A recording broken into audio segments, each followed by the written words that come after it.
Assalamualaikum warahmatullahi wabarakatuh. Kami dari kelompok 5. Nah, pada video ini kami akan membahas tentang teori simpul leptospirosis. Nah, sebelum saya menjelaskan materinya, izinkan saya terlebih dahulu untuk memperkenalkan anggota kelompok saya.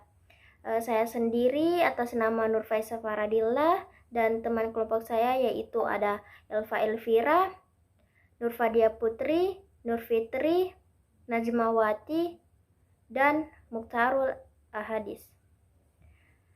Selanjutnya saya akan menjelaskan tentang apa itu penyakit leptospirosis. Nah, leptospirosis adalah penyakit yang menyerang manusia atau hewan.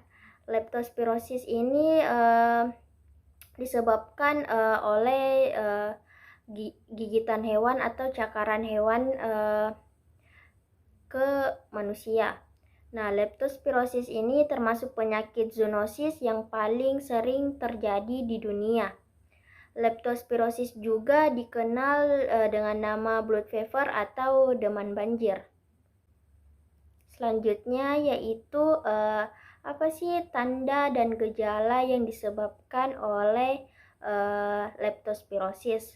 Nah, gejalanya itu pada fase pertama itu terjadi antara 5 sampai 7 hari.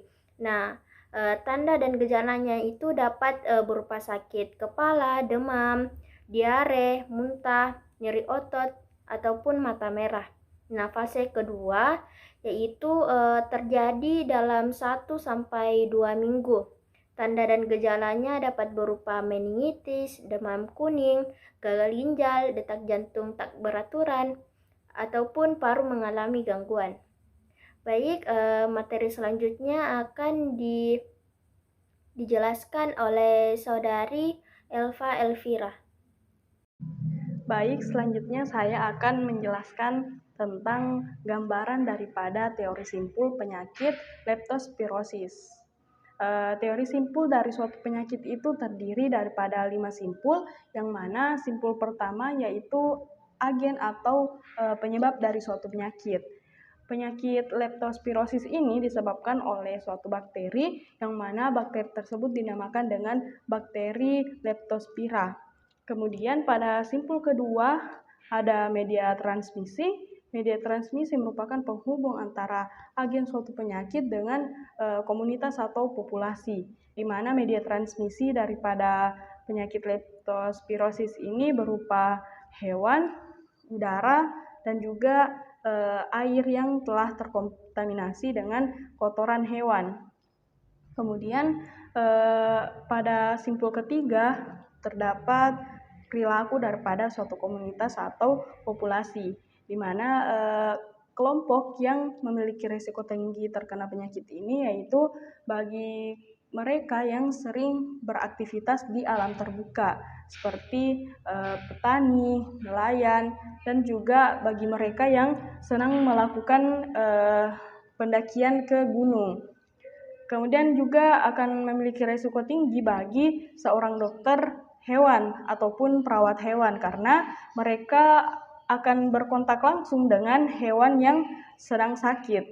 Kemudian pada simpul keempat itu dampak dari suatu kejadian atau ketika agen telah memasuki tubuh populasi atau komunitas, apakah orang itu tetap sehat atau sakit. Mereka sakit karena kekebalan tubuhnya tidak mampu lagi menahan agen yang memasuki tubuh komunitas tersebut. Sedangkan bagi mereka yang tetap sehat karena mereka memiliki sistem kekebalan tubuh yang baik.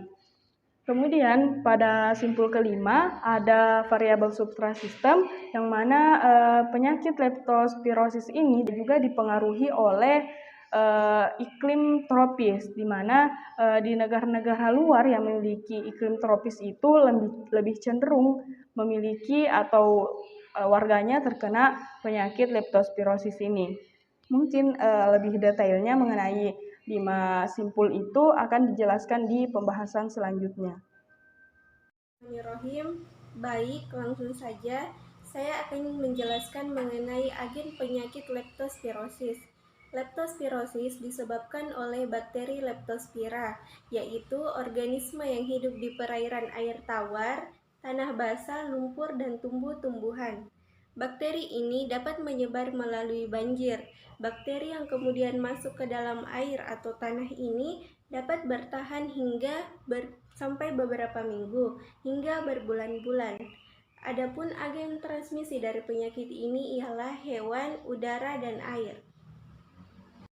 Baiklah, selanjutnya adalah perilaku komunitas.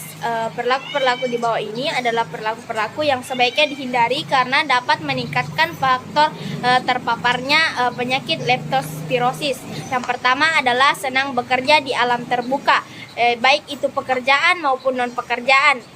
Pekerjaan seperti profesi petani, nelayan, ataupun yang non-pekerjaan seperti orang-orang yang senang mendaki gunung. Yang kedua adalah kontak langsung, adalah orang-orang yang berprofesi sebagai dokter ataupun perawat hewan, atau orang-orang yang senang menyentuh hewan yang telah mati.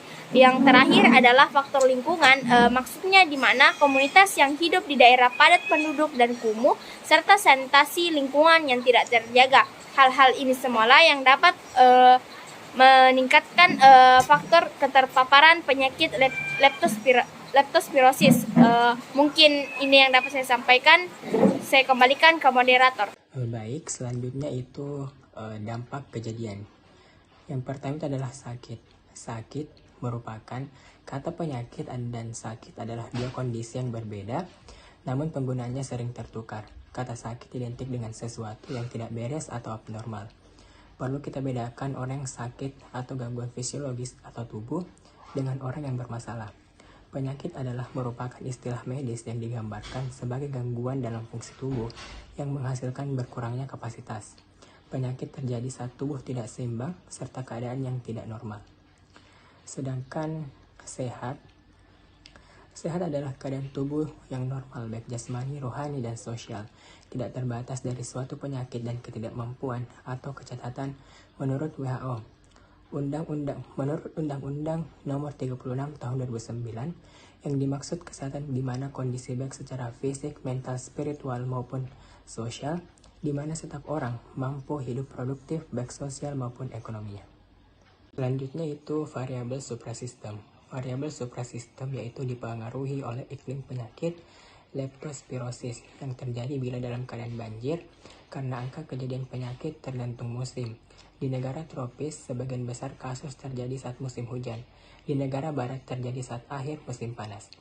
Dan penyebab atau agen dari penyakit leptospirosis yaitu adalah bakteri Leptospora yang menginfeksi hewan tikus sebagai inang atau hostnya, termasuk penyakit zoonosis. Bakteri tersebut ditularkan melalui kencing tikus yang masuk ke tubuh manusia, melalui selaput lendir, mata, hidung, kulit lecet, dan melalui makanan yang dimakan. Sedangkan media transmisinya yaitu air, tanah, udara, dan makanan yang terkontaminasi dengan virus Leptospira. Sekian. Baik, perkenalkan nama saya Najmawati. Mungkin langsung saja di sini saya akan menjelaskan lanjutan materi dari kelompok saya. Jadi di sini saya akan menjelaskan tentang bagaimana sih cara pengobatan penyakit leptosirosis ini. Itu ada beberapa. Yang pertama itu manajemen cairan. Kemudian yang kedua itu penggunaan antibiotik. Kemudian yang ketiga itu terapi. Mungkin itu saja dari saya. Cukup sekian. Assalamualaikum. Baik, itulah pemaparan materi mengenai teori simpul penyakit leptospirosis. Apabila ada kekurangan mohon dimaafkan dan semoga apa yang telah dipaparkan dapat dimengerti. Wassalamualaikum warahmatullahi wabarakatuh.